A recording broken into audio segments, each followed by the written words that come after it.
It's Edward Roski, and I'm asking good questions. So, how did an algorithm's guess become 108 days in jail for a grandmother, and why is the police chief still saying she might be guilty?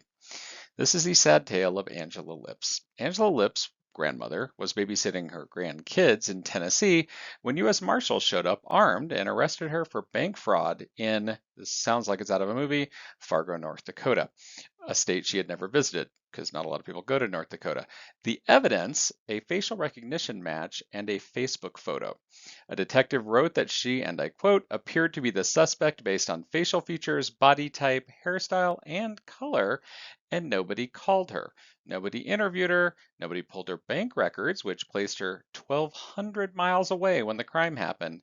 She sat in jail for 108 days. Charges were dismissed at her very first court appearance, and yes, it takes 108 days to get a court appearance. She left on Christmas Eve with no money in her summer clothing because of how long she'd been locked up. By that time, she had lost her house, her car, and her dog. Her dog. This sounds like an old-timey country western ballad. But now she's out, and her attorneys, working with an ACLU lawyer, have served evidence preservation letters to 7 agencies: Fargo PD, again, sounds like it's out of a movie, Cass County, the Sheriff's Office, the State's Attorney, the Bureau of Criminal Investigation, the U.S. Marshals, and the State Intelligence Center. The Fargo Board of City Commissioners held an executive session to receive legal advice about reasonably predictable or pending litigation involving Angela Lips. A GoFundMe has raised over $35,000. The system that has jailed her has not offered her a single dollar. Police Chief David Cebulski retires March 27th, and he had a written disciplinary action in August 2025 and also had a prior performance improvement plan. When asked about Lips, he said publicly, Ms. Lips has not been eliminated in our investigation thus far.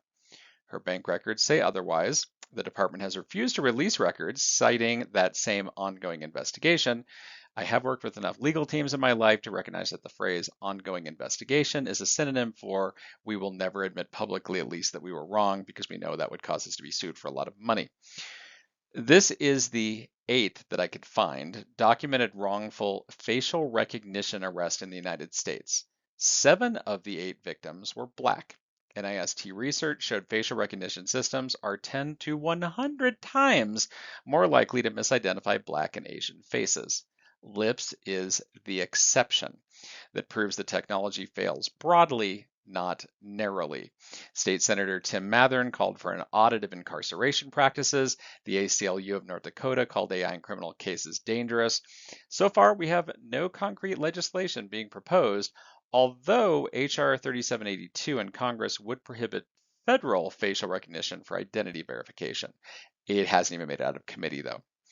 Every one of those 8 cases of wrongful identification based on algorithmic facial identification has followed the same script. The algorithm flags someone, the humans go, yep, kind of makes sense to me, fall in line, nobody asks an obvious question before the handcuffs come out, and then afterward, oh, we have our attention, we have concern, oh, somebody retires, and then there's silence, and there are no policy changes. The consulting industry, of which I am a part, has spent 3+ years selling AI governance frameworks to Fortune 500 companies with responsible pipelines and bias audits. I have sat through several of these presentations. We've never ever talked about a grandmother. Maybe we should now. Angela Lips could have been cleared with a 5-minute bank statement review before a single marshal even had to get in a car. We build extraordinary systems to find one face in millions. But when the system is wrong and the chief is still saying she might be guilty, what exactly are we governing? Until next time, keep asking good questions.